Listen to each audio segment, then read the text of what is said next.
Hi, and welcome to Meetings in Math. You are here for 7.3b, triangles, interior angles. Our essential question is, how can you find the missing angle of a triangle? Today you will need your Jaguar dots on 7.3b, a pen or a pencil, a highlighter, a calculator might keep things moving along quickly. You're going to need your self-confidence and some bright ideas, and as always, your problem-solving skills. Today, you will need to know that the measurements of the angles in a triangle always add up to 180 degrees. Find the value of x, then classify the triangle. So to begin, we need to know that the sum of the angles is always equal to 180 degrees. So when you are working on these problems, if you're working on a separate piece of paper, the first thing that I want you to do is write this sentence at the very top of your paper every single time so that your brain is freed up from memorization and can work on problem solving. So now that we know that the sum of the angles is always equal to 180 degrees, what I want you to do is take all of these angles right here and add them up and set them equal to 180 degrees. So x plus 41 plus 37 is equal to 180. And now we just go about the business of solving equations. So 41 plus 37 is 78.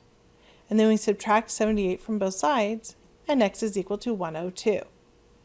Now that we know that x is equal to 102, we can go about classifying the triangle. 102 is an obtuse angle, and now that we know that 102 is an obtuse angle, we know that this would be an obtuse triangle. Because none of the sides are marked as congruent, it would be a scalene triangle. So this is an obtuse scalene triangle. You might find it handy to have our page where we summarized the different kinds of triangles in order to help you. So now let's look at this one right here. We're going to do the same thing.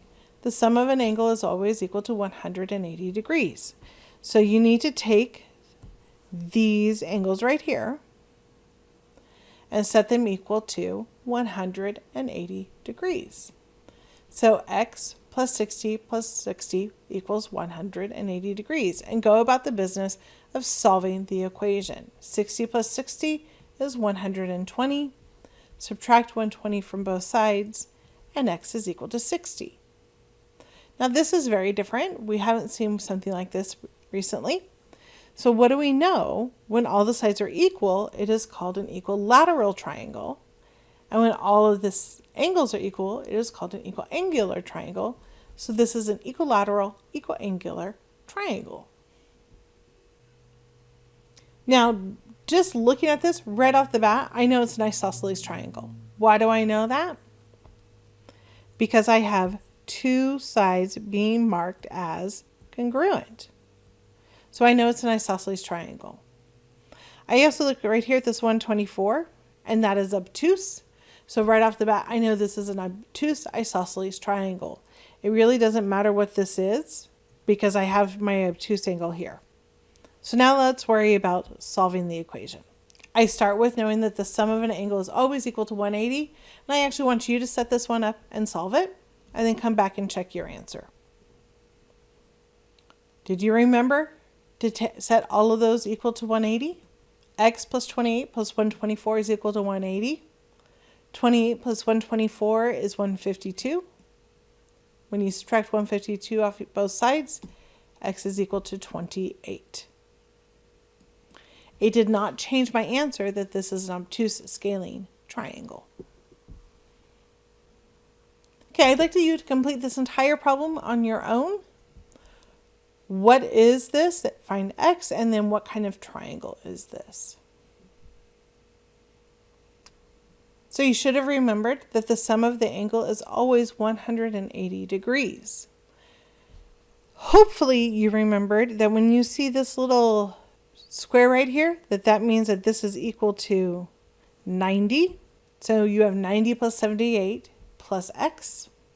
90 and 78 is 168. And when you subtract that off both sides, you get 12. But this is a right triangle, and none of the sides are marked congruent, So it would be a right scaling triangle. So this next one is a little bit tricky, but we still start with the sum of the angles is always 180. But what do we have on this next one that might be a little bit tricky for some of you is the fact that we have two x's. But if you just write down that you have x plus x, and then if you remember that this is 90, so you have x plus 90, then you should be able to get started. X plus 90 equals 180. You should be able to get started. Because what's x plus x? It is 2x. And we are just solving equations. So let's clean that up a little bit. X plus x is 90 equals 180. 2x plus 90 equals 180. I'm going to subtract 90 off of both sides and end up with 2x is 90. And then to undo multiplication, you divide both sides by 2, and x is equal to 45. So now that we know that x is equal to 45, what kind of triangle is this? Well, actually the 45 doesn't help us much. But we have our 90, and we know that they're the same. So it's a right isosceles triangle. Why don't you pause this, try it yourself, and see what you get. Okay, now that you've done it on your own, I'm hoping from the very beginning you were able to figure out that this was an obtuse scaling.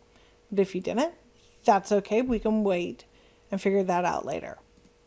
You should know that the sum of the angle is always equal to 180 degrees.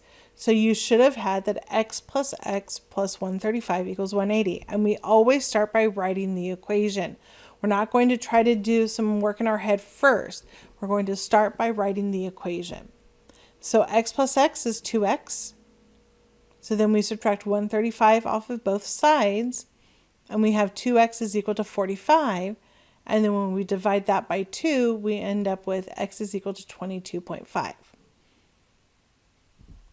So now that we had that 22.5 for x, it doesn't really help us get to the answer that we're looking for when we try to classify, but we're going to go ahead and write that in to see if that helps you. But I'm hoping that you saw that here's your 135, and then you have this for your isosceles. So you have your obtuse isosceles triangle. So what happens when you have angles that aren't just x and have more than just x in it? Like this one right here has an x plus 2. You just need to remember what we said before, which is that the sum is always equal to 180. So that all of this is going to equal 180. So if you remember that, you set the equation up just like you did before. X plus 2 plus 38 is equal to 180. And then go about the business of solving the equation. 2x plus 40, where did I get 2x from? 2x is the x plus x. Where did the 40 come from? 2 plus 38. So then I subtracted 40 off of both sides, and I ended up with 2x equals 140. Divide both sides by 2, and you ended up with 70. So x is equal to 70. And it just asked to find the value of x, not to find the measure of each angle. So we would do the exact same thing on this one right here. There are 3 angles. They just happen to be really long things. Put each one in parentheses as you're doing them. So this right here, you would put this into your parentheses, x plus 10, 2x plus 20, and your 2x minus 5. Just make sure you put them in parentheses so that you can keep track of what's happening.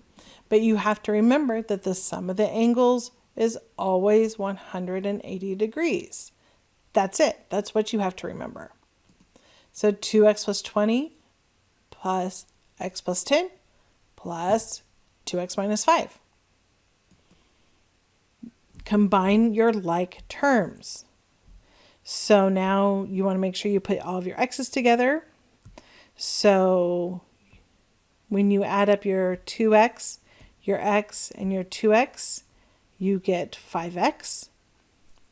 When you add up your 20, your positive 10, and your negative 5, you end up with a positive 25. So just make sure that you're paying attention to your integer operations to get there. Subtract 25 off of both sides. You end up with 155. Divide by 5. And you end up with 31. So x is equal to 31. I want to thank you so much for joining us in this lesson on interior angles. And what I'd like you to do is I want you to write the sentence 5 times in your Jaguar Jots. The sum of the interior angles of a triangle is 180 degrees. This is really important that you memorize it. So this is one of the ways that we're going to do that. Thank you again for joining us. And remember, be kind to each other because we can all use some kindness in our lives. And I will see you in our next lesson. Bye for now.